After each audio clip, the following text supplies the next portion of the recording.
What if I told you that the concept of private property, the very foundation of what we call freedom, is being quietly erased? We think we are free citizens living in a capitalist democracy. We think that if we work hard, save our money, and play by the rules, we can own a piece of the world, a home, a car, a legacy to pass down to our children. But look around you. House prices are skyrocketing, detached from reality. Corporations are buying entire neighborhoods. Every piece of software, every movie, every heated seat in your car is becoming a monthly subscription. We are told this is convenience. We are told this is the sharing economy, but economically, we are drifting back into a system the world hasn't seen for 500 years. You aren't just renting a house. You are renting your existence. The elites have a name for this. They call it usurship, but history has a different name for it. It is called feudalism. And the transition we are watching today is almost identical to a forgotten chapter of history that turned free men into serfs. It was called the Enclosure. Welcome to the Financial Historian. Today, we are going to explore why the middle class is being dismantled, and why the future looks a lot like the medieval past. To understand BlackRock, you first have to understand a sheep farmer in 1750. Before the Industrial Revolution, England operated on a system involving the commons. While the rich aristocracy technically owned the land, the commoners, the peasantry, had ancient legal rights to use that land.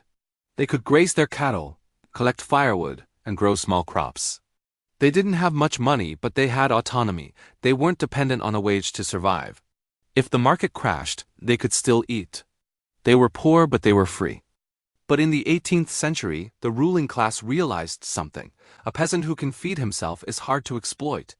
A man who has his own cow and his own firewood doesn't need to work in your factory for pennies a day. He has leverage. So the parliament, controlled entirely by landowners, passed a series of laws known as the Enclosure Acts. These laws allowed the wealthy to put fences around the common land. They claimed exclusive ownership. The cow was confiscated. The firewood was off limits. The ancient rights were extinguished. The result was a humanitarian catastrophe. Millions of independent farmers were stripped of their ability to sustain themselves. They had only one choice left: sell their labor. They flooded into the cities, London, Manchester, Liverpool, to work in the new factories. They had no bargaining power. They had no assets. They became the proletariat, people who own nothing but their ability to work. The Enclosure Acts didn't just change the map. They changed the nature of human life. They created a permanent class of renters who had to pay the elite just to exist on the planet. Fast forward to the 21st century. We are witnessing the second enclosure. But this time, they aren't fencing off pasture land for sheep. They are fencing off the American dream for yield. For 70 years after World War II, the United States was an anomaly. It built a massive middle class based on one specific asset: the 30-year fixed-rate mortgage. This allowed ordinary people to opt out of the rent race. It allowed them to accumulate equity. It was their commons. But after the 2008 financial crash, the script flipped. While millions of Americans were being foreclosed on, massive pools of capital private equity firms, hedge funds, sovereign wealth funds began buying. Companies like Blackstone, and later Invitation Homes, went into distressed markets and bought thousands of houses a week. They didn't buy them to flip them. They bought them to rent them. They realized what the British lords realized in 1750. Ownership is freedom.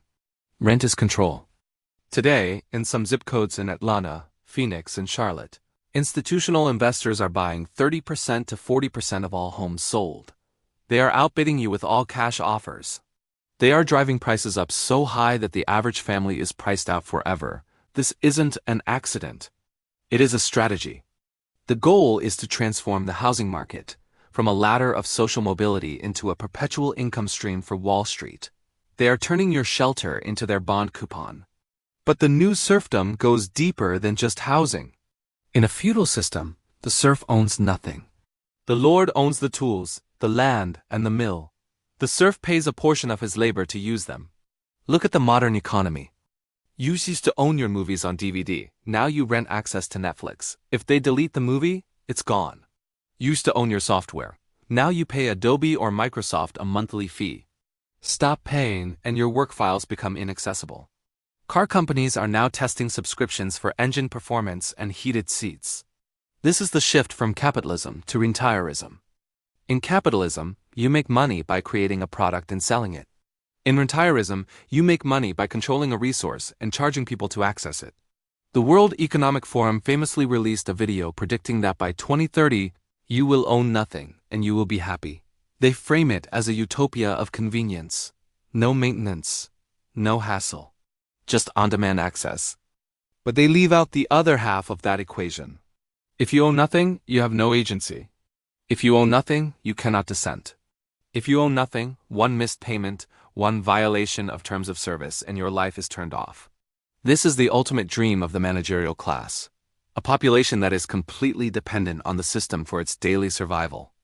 A population of wage laborers who live month to month, transferring their wealth directly to the asset-holding class. Why is this happening now? Because the growth economy is dying.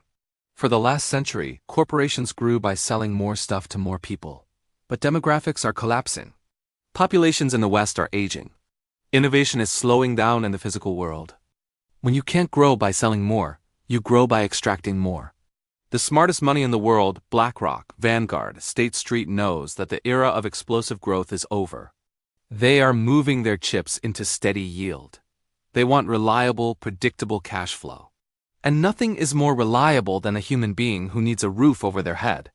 They are hedging against the collapse of the dollar by buying the tangible assets of the country.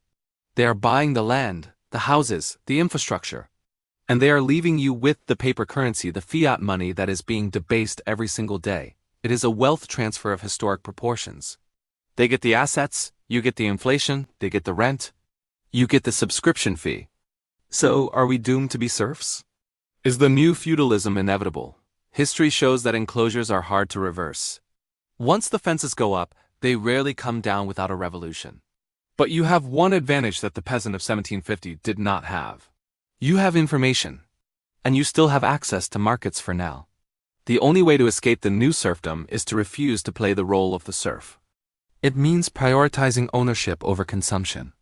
It means understanding that convenience is the bait in the trap. Every time you choose a subscription over ownership, you are voting for the feudal model. Every time you save in fiat currency instead of hard assets, you are letting your labor be inflated away. They want you to own nothing so that you are vulnerable. They want you fragile. Your goal must be resilience. This doesn't mean you need to buy a farm and hide in the woods, though that helps. It means you must recognize the game being played. The game is asset accumulation versus income extraction. The lords of the new economy are betting that you will be happy owning nothing. They are betting you will be too distracted by TikTok and cheap consumer goods to notice the fences going up around you. Prove them wrong. History doesn't repeat, but it rhymes. The commons are gone. The enclosure is here. The question is, are you going to be the landlord or the tenant? I'll see you in the next video.